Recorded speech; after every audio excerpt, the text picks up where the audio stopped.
यीशु मसीह के नाम से सबको जय मसीह की। आज का वचन है कुरिन्थियों के पहला पत्री उसका 4 अध्याय 5 वचन।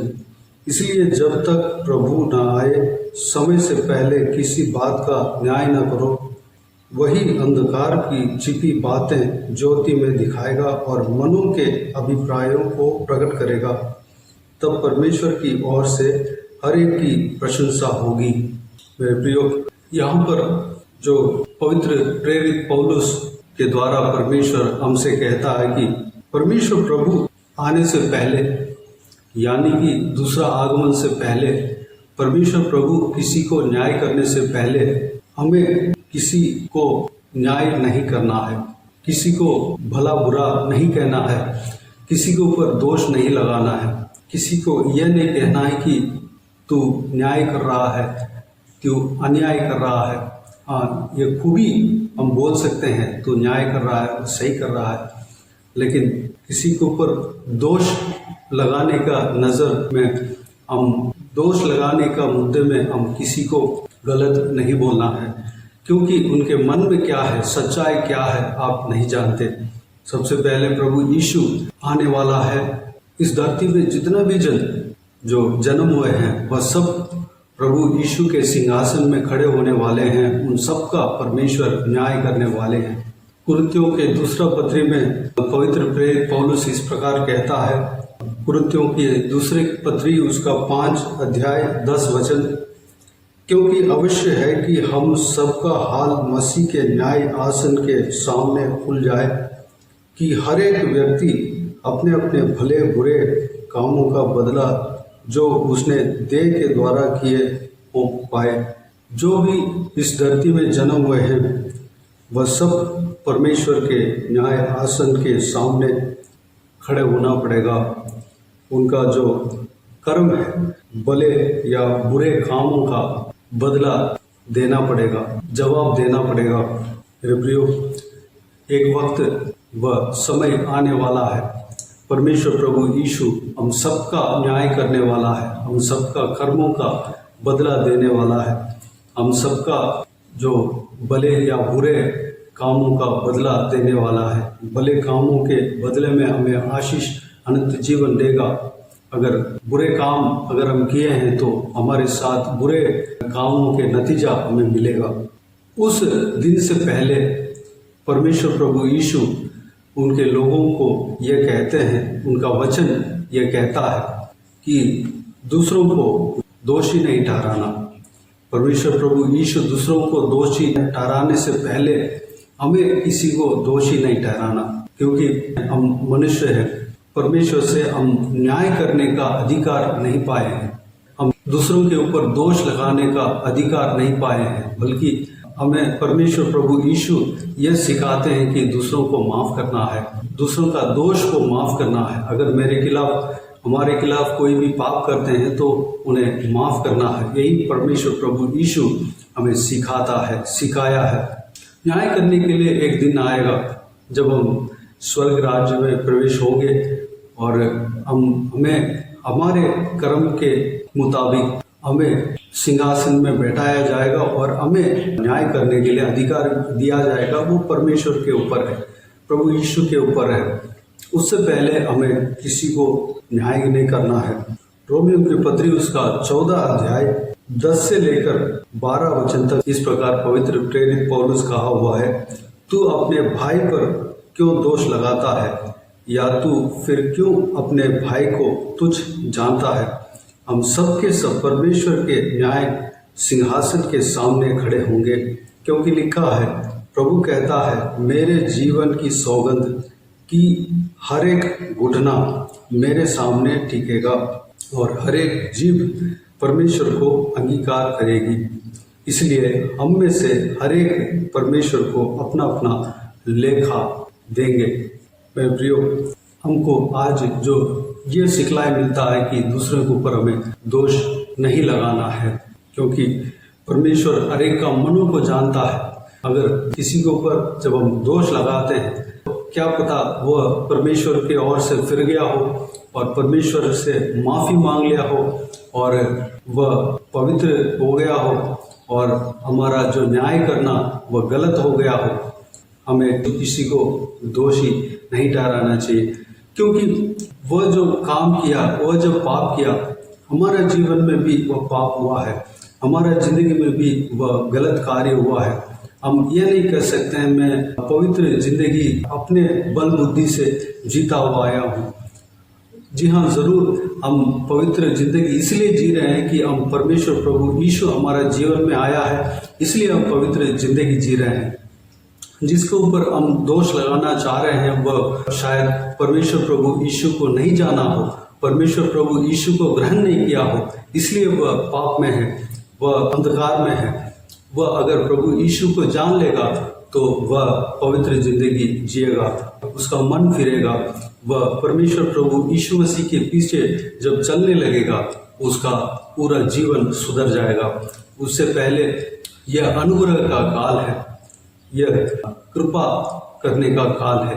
परमेश्वर प्रभु यीशु सबके ऊपर कृपा करता है। एक न्याय का काल एक आएगा, न्याय का दिन एक आएगा, उसके बाद परमेश्वर न्याय करने के बाद हमें एक पोजीशन में बैठाएंगे और जो परमेश्वर प्रभु यीशु के मार्ग में चले हुए व्यक्ति हैं, परमेश्वर प्रभु यीशु के लिए जो सेवा किया है और परमेश्वर प्रभु यीशु के लिए कष्ट भोगता है, पीड़ा सहा है, उन सबको परमेश्वर वहाँ पर सम्मान देगा और उन्हें आशीष देगा, न्याय करने का अधिकार देगा। मेरे प्रियो, इस वचन के अनुसार हम दूसरों को दोषी नहीं ठहराने के लिए अपने आप को परमेश्वर के हाथों में समर्पित करें। परमेश्वर प्रभु यीशु किस तरह न्याय करेगा? परमेश्वर प्रभु यीशु अंधकार की छिपी बातें ज्योति में दिखाएगा। हमारा आंखों में जो देखते हैं वह यह जरूरी नहीं है कि वही सच है, सच बात दूसरा भी हो सकता है। उनके मन के अंदर जो सोच है, विचार है, उसके अनुसार, उनके मन के अंदर जो पश्चाताप है, उसके अनुसार भी परमेश्वर प्रभु यीशु न्याय करता है। अंधकार में छिपी बातों को भी प्रभु यीशु जानता है और सब चीज को देखकर ही प्रभु यीशु न्याय करेगा। हमारा न्याय करना अभी जो हम शरीर में हैं, हम जो अधिकार नहीं पाए हैं, हमारा न्याय करना गलत हो सकता है और प्रभु यीशु इस प्रकार न्याय करेगा, मनों के अभिप्रायों को प्रकट करेगा। तब परमेश्वर की ओर से हर एक की प्रशंसा होगी। प्रभु यीशु मनों के अभिप्रायों को भी, कोई व्यक्ति पाप के बंधन में फंस गए हो, वो उस पाप से छुटकारा पाने जा रहा हो, पाना चाहता हो, तो सब कुछ उनका विचार, सब कुछ परमेश्वर प्रभु यीशु जानता है। उस विचारों के अनुसार भी प्रभु यीशु न्याय करेगा। हम जब सुसमाचार की किताब में जब हम पढ़ते हैं, प्रभु यीशु का क्रूस के चढ़ाया जाने का समय में प्रभु यीशु के साथ दो लुटेरों को क्रूस पर चढ़ाया था, एक दाहिने और एक बाएं ओर, दोनों चोर थे। एक चोर मन नहीं फिराया, दूसरा चोर जो है वो मन फिराया। परमेश्वर प्रभु यीशु को अपना जीवन को सौंपा, क्रूस पर लटकते लटकते अपना जीवन को प्रभु यीशु के उपस्थिति में सौंपा। वह वहीं पे उद्धार पाया और अनंत जीवन में प्रवेश होने के लिए लायक बना। परमेश्वर प्रभु यीशु के नजर में अनुग्रह पाया। उनके अंदर वो पश्चाताप था, उनके अंदर प्रभु यीशु के ऊपर प्रेम था, उनके अंदर उनका विचार सही था। मेरे प्रियो, प्रभु यीशु ये सारा चीज को देखते हैं, तब न्याय करते हैं। अगर हम दूसरों को दोषी ठहराते हैं, वो काम अगर हम भी करते हैं, हमारा हृदय ठीक नहीं है, हमारा सोच विचार ठीक नहीं है, लेकिन दूसरों के ऊपर दोष लगाते जा रहे हैं, लगाया जा रहे हैं, तो हम ज्यादा दोषी ठहर सकते हैं। इस विषय में हम चौकस रहना है। हमें दूसरे के ऊपर दोष नहीं लगाना चाहिए, यानी कि तू गलत है, तो तेरे साथ ये होना चाहिए, तू गलत किया है, तेरे साथ ये होना चाहिए, तू सही किया है, तुम्हारे साथ ये होना चाहिए। इस तरह के हम न्याय नहीं करना है, बल्कि परमेश्वर हमको जो सिखाया है वह है माफ करना, अनुग्रह करना, कृपा करना, दूसरों को दया दिखाना, दूसरों को उद्धार के मार्ग में चलाना, दूसरों के लिए प्रार्थना करना, दूसरों का माफी के लिए प्रार्थना करना, दूसरों को दिल से माफ कर देना, दूसरों को अनंत जीवन की ओर चलाना, मार्ग दिखाना, परमेश्वर प्रभु यीशु का सुसमाचार को सुनाना है, ये सब परमेश्वर प्रभु यीशु हमें बताया है। ये जो कार्य है उसको हमें करना है। हम दूसरों को गलतियों को जहाँ तक हम सह सकते हैं सह लेना है।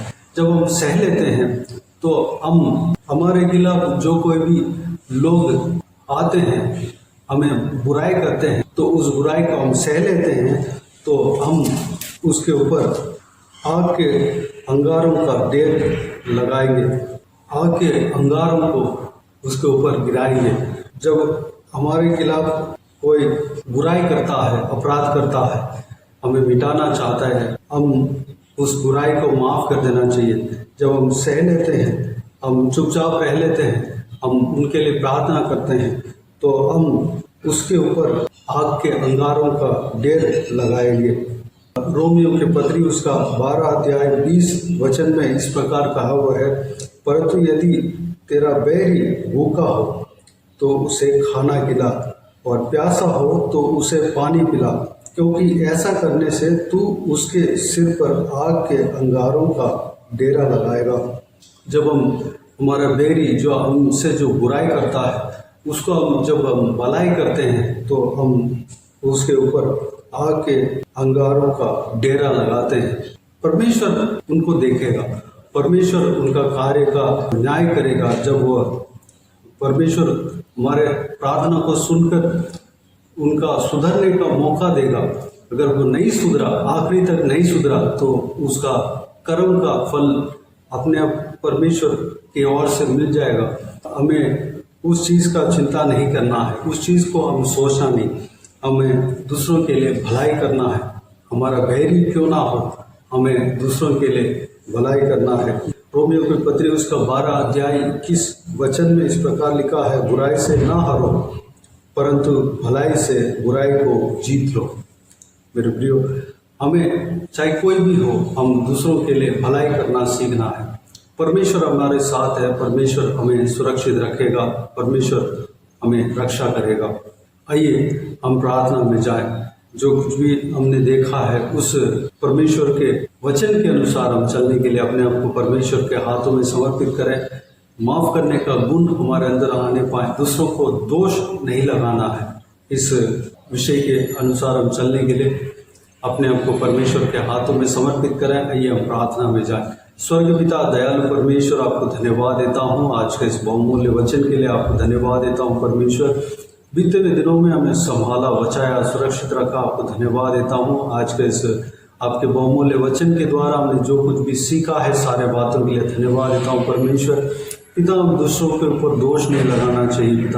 पिता हम दूसरों के ऊपर दोष नहीं लगाना चाहिए, दूसरों को न्याय नहीं करना चाहिए परमेश्वर, क्योंकि वह अधिकार हमें नहीं दिया, अभी तक नहीं दिया परमेश्वर। आप जल्दी आने वाले हैं, आप न्याय करने वाले हैं। पिता, आपको धन्यवाद देता हूँ परमेश्वर। उस दिन आप परमेश्वर सबका न्याय करेंगे, सबका भले बुरे का काम का बदला आप देंगे परमेश्वर। पिता, अंधकार की छिपी बातें ज्योति में दिखाएंगे और मनों के अभिप्रायों को प्रकट करेंगे, तब आपकी ओर से हर एक की प्रशंसा होगी परमेश्वर।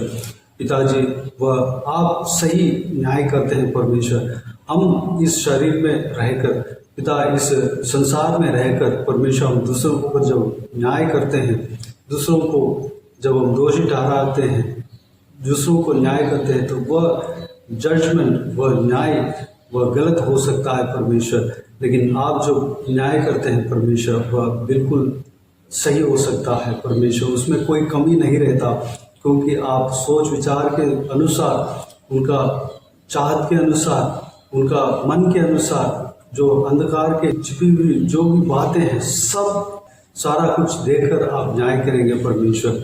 पिता, हालेलुया। हर एक जन आपके सिंहासन के सामने खड़ा होना पड़ेगा परमेश्वर। हम परमेश्वर आपके सिंहासन के सामने धर्मी जन बनने के लिए अनुग्रह देना पिता।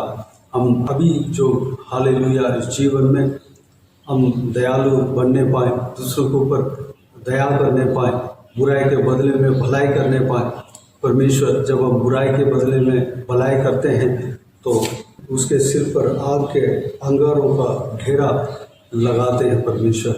पिताजी, हम परमेश्वर दूसरों को माफ़ करने पाए, दूसरों का अपराधों को हम सहन कर लेने पाए परमेश्वर, दूसरों का अपराधों को हम क्षमा करने पाएँ, दूसरों के लिए हम प्रार्थना करने पाएँ, दूसरों को उद्धार के मार्ग में, अनंत जीवन के मार्ग में चलाने पाएँ, दूसरों को परमेश्वर के वचन को बताने पाएँ, दूसरों को सुसमाचार बताने पाएँ, सुनाने पाएँ परमेश्वर।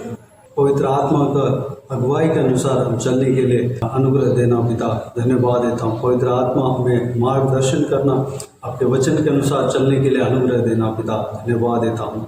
हम हमारे खिलाफ जो कोई भी जन पाप किया है, अपराध किया, वो सभी को आपके हाथों में सौंपते हैं। सभी को माफ़ करना पिता, सबके ऊपर आपके अनुग्रह होने पाए, सबका अपराधों को माफ़ करना, सबको उद्धार करना पिता, सबको गुनाहों को माफ़ करना परमेश्वर, धन्यवाद देता हूँ। यही हमें सिखाया है आपने, यही हमें सिखाया परमेश्वर, दूसरों के लिए प्रार्थना करने के लिए हमें सिखाया परमेश्वर। उस बात के अनुसार हम चलने के लिए अनुग्रह देना। हालेलुया, धन्यवाद देता हूँ परमेश्वर। दूसरों को दोषी नहीं ठहराना चाहिए, अनुग्रह देना पिता। हालेलुया, धन्यवाद देता हूँ परमेश्वर। सभी को इसी तरह आशीष देना, संभालना, आपके सिंहासन के सामने धर्मी जन बनकर खड़ा होने के लिए हम सबको हालेलुया तैयार करना, अनुग्रह देना परमेश्वर। आप जब क्रूस पर लटके हुए थे परमेश्वर, उसमें एक चोर जो है मन फिराया, उनके विचारों को आप जाना, उनके विचारों को, उनका सोच को आप जाना, उनके मुंह से जो निकले हुए बातें हैं उसको आप जाना परमेश्वर। उनको उद्धार किया, उसी जगह पे उनको माफ़ किया और स्वर्ग में प्रवेश होने का अधिकार दिया परमेश्वर, धन्यवाद देता हूँ पिता। हमें भी परमेश्वर आप हालेलुया उद्धार करेंगे, हमें भी परमेश्वर स्वर्ग में प्रवेश होने के लिए अधिकार देंगे, आपको धन्यवाद देता हूँ परमेश्वर। हालेलुया, हम भी परमेश्वर स्वर्ग में प्रवेश आपके नाम से होंगे, आपको धन्यवाद देता हूँ परमेश्वर, धन्यवाद।